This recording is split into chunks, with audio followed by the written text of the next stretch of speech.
ir milzīga loma gan ārējas drošības stiprināšana, gan arī iekšējas drošības stiprināšana. No teorijas viedokļa ir skaidrs, ka mēdīji ir tā platforma, jeb tā vara saucamā, kurai sabiedrība uzticās. Arī daudzi radītāji, zinātniskie dati arī norāda uz to, ka sabiedrība tic mēdījiem. Absolūti. Mēdīji ir sabiedrības balss no vienas puses, mēdīji ir sabiedrības ausis, sabiedrības galva, sabiedrības domāšanas veids. Tas no vienas puses, protams, ne tikai dod tiesības sniegt informāciju sabiedrībai, jeb sabiedrības daļām, tas uzliek milzīgu pienākumu cilvēkiem, kolēģiem, profesionāļiem, kas strādā mediju vidē. Ko tas nozīmē īpaši, kad mums ir riski ārējiem drošības apdraudējumam, bez šaubām? Tas nozīmē, ka mediju speciālistiem, žurnālistiem ir ļoti jādomā par saturu, par kvalitatīvu saturu, ir ļoti jādomā par savu ētisku rīcību, ir ļoti jādomā par to, vai es ar savu darbību vai arī ar savu bezdarbību nekaitēju valsts drošībai, valsts interesi, jo pa lielam jau šobrīd mēdī ir tas pirmais solis, kas aizsargā, teiksim tā, konstitucionālo drošību. Tā ir milzīga atbildība brīdi, dienā, stundā, kad mēs dzīvojam digitālajā vidē, kad mēs lasām pārsvarā digitālo informāciju, tad, kad mēs esam pakļauti dezinformācijai, jo kurš gan cits, ka ne mēdīji, var iemācīt mūs atšķirt dezinformāciju no patiesām ziņām. Tad viltus ziņas, patiesas ziņas, patiesa informācija. Es pat nepieskaros vēl deepfake'am, jeb deepface'am vai ne. Līdz ar to mēdīju loma ir akūta, laikā, vietā, ar kvalitatīvo saturu izglītot sabiedrību, jo tā aptvere, ko spēj nosakt mēdīja, ir daudz lielāka nekā spēj nosakt kāds politiskais spēks vai Saeimas pieņemtais likums vai ne, vai ministru kabineta noteikumi, pilnīgi noteikti. Tātad tā ir privilēģija, bet tā ir arī milzīga atbildība.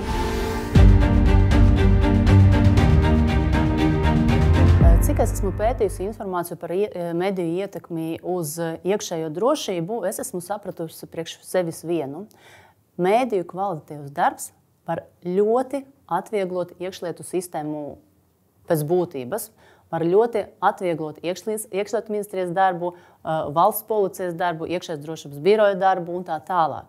Līdz ar to, protams, finansējumam mana ieskatē ir jābūt, jo ja mēs runājam par prioritātu, un ja prioritāte ir drošība, un ja mēs pieņemam, ka mēdī tiešā veidā ietekmē sabiedrības viedokli, sabiedrības intereses, sabiedrības domu, tad bez šaubām mēdīju finansējumam ir jābūt. Cita lieta, kur ir sarežģījumi, kā izvērtēt, kurš mēdījis spēj nodrošināt nepieciešamo un kurš mēdījis nav godprātīgs. Un te es pat nedalu publiskais, privātais sektors, absolūti nē, bet te ir par ētiku, te ir par būtību, te ir par izpratni par problēmas nozīmīgumu mūsdienās. Līdz ar to konceptuāli absolūti jābūt finansējumam, jo šobrīd mēs redzam, ka mēdījis ir vajadzīgs un mēdījis ir nopietni spēlētājs patiesība iekšējās drošības aizsardzībā. Sabiedriskais mēdījis un komercmēdījis. Ļoti grūti nodefinēt, kādam ir jābūt atšķirībam, jeb kā atšķirās viena vai otra mēdīja loma. Kāpēc? Tāpēc, ka gluži vienkārši atšķirībām nav jābūt. Ja tu darbojies valsts teritorijā, ja tavs mērķis ir iedzīvotājs, kritiskas domas iedzīvotāja stiprināšana, valsts drošības aizsardzība, tad pēc būtības vienalga, tu esi privātais vai publiskais. Valsts vai attiecīgi, kā es jau minēju, tad privātais sektors. Mērķis ir viens, virsmērķis ir viens – informēt sabiedrību, nemaldināt sabiedrību, stāstīt patiesību un mācīt sabiedrību, kritiski izvērtēt informāciju, atklāt nepatieso informāciju. Līdz ar to es absolūti nedalītu, jo šodien, šeit un tagad, man kā iedzīvotājiem ir pilnīgi vienalga, vai tas ir valsts mēdījis, vai tas ir privātais mēdījis. Ko es gribu saņemt? Es gribu saņemt patiesu informāciju, skaidru informāciju par tiem procesiem, kas notiek manā valstī. Es gribu arī saņemt informāciju par to, kā es varu atbalstīt savu valsti, kad ir grūti, un gribu saņemt informāciju par to, kas man būtu jādara sarežģītajā stundā, lai pasargātu sevi, pasargātu savu ģimeni, pasargātu savu, teiksim tā, apkārtni, kam es esmu blakus.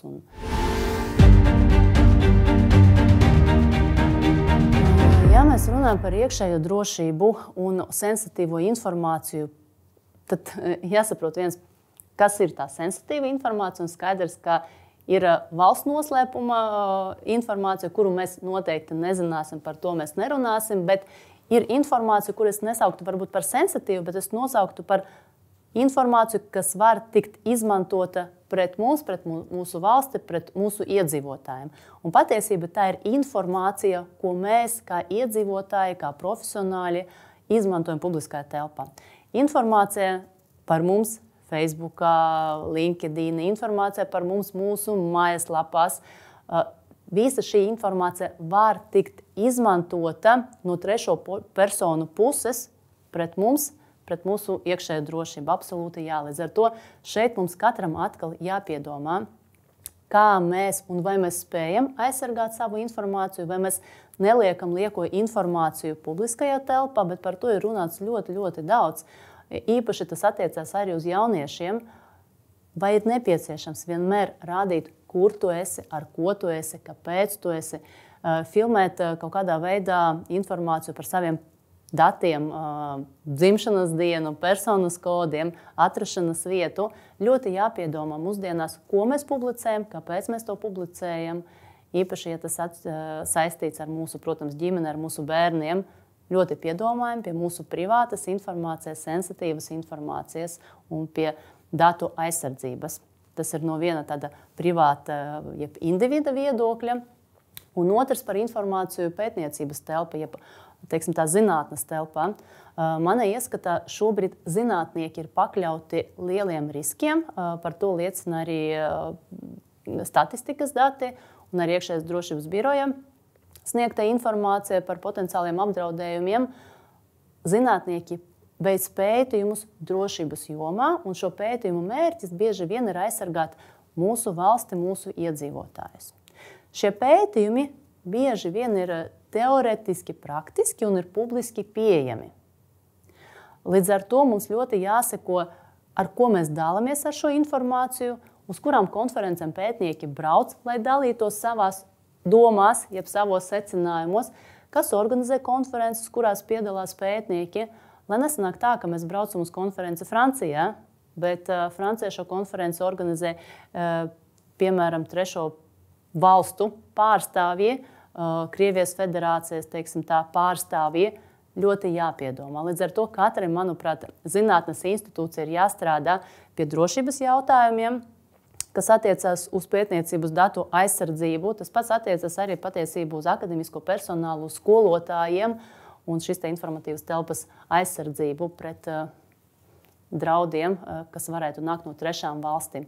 Domājam par to, kur mēs braucam, ar ko mēs runājam, par ko mēs runājam un kāpēc mēs vispār runājam par šo ar konkrētu personu. Mēs esam laimīga paudze, man jāsaka, mēs esam izdzīvojuši diezgan bezrūpīgu dzīvi, sakot ar mūsu valsts neatkarības kārtējas atgūšanas 91. gada. Mēs baudījām, man jāsaka, mēs baudījām visas priekšrocības, kādas vien var būt. Mums ir izglītība, mēs esam Eiropas Savienība, NATO mūs pasargā, un, protams, ir pienācis laiks, ka mums ir jādomā par savu valsti, par savu drošību un jādomā par to, ko mēs darām, kāpēc mēs to darām, un ar ko mēs runājam, un kāpēc mēs runājam ar šo personu.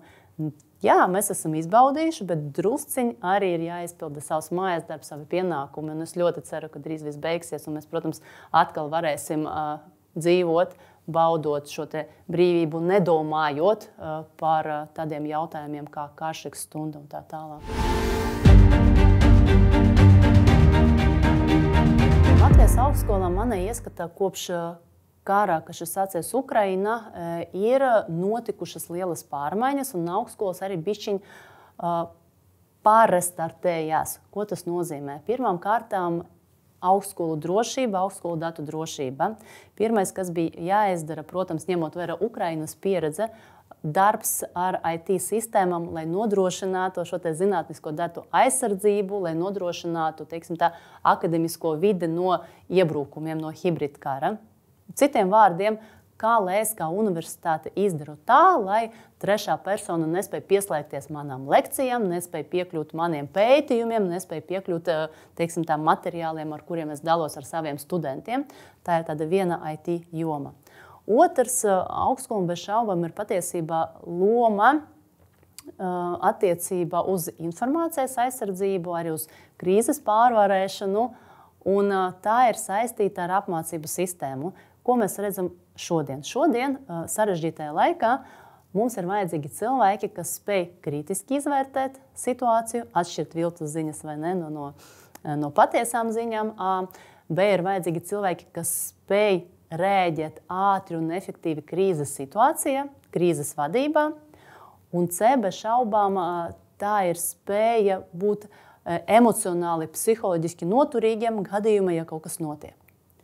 Un tas ir mūsu augstskolu studentu nepieciešamība. Līdz ar to mēs bijām kā augstskolas spiesti transformēt mūsu programmas, aizvien vairāk un vairāk kursos iekļaut prasmes, kuras es tikko nosaucu, kas rezultātā arī palīdzēs nākotnē. Tas ir viens tātad programmu transformācija. Un trešais, ko darīja augstskolas, ir atradušas šo te nišu, lai stiprinātu medijprātību, kas atkal ir ļoti svarīgi, vai ne? Un tika veidotas jaunas programmas. Piemēram, Rīgas Stradiņu universitātē es zinu, ka ir programma hibrida draudu apkarošana starp 3 Baltijas valstīm, kas ir absolūti tāds jauns produkts, vai ne, ir ļoti noderīgs.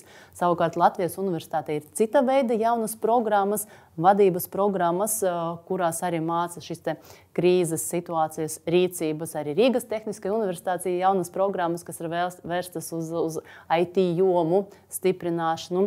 Līdz ar to redzēt, arī augstskolu darbība drusku transformēs, bija spiesta transformēties ar vienu vienīgo, teiksim tā, mērķi, atkal darīt visu, lai palīdzētu sabiedrībai dzīvot šajos apstākļos, lai palīdzētu iekšlietām drusku cīnīties ar šo te dezinformāciju un veidot izpratni sabiedrībā par procesiem.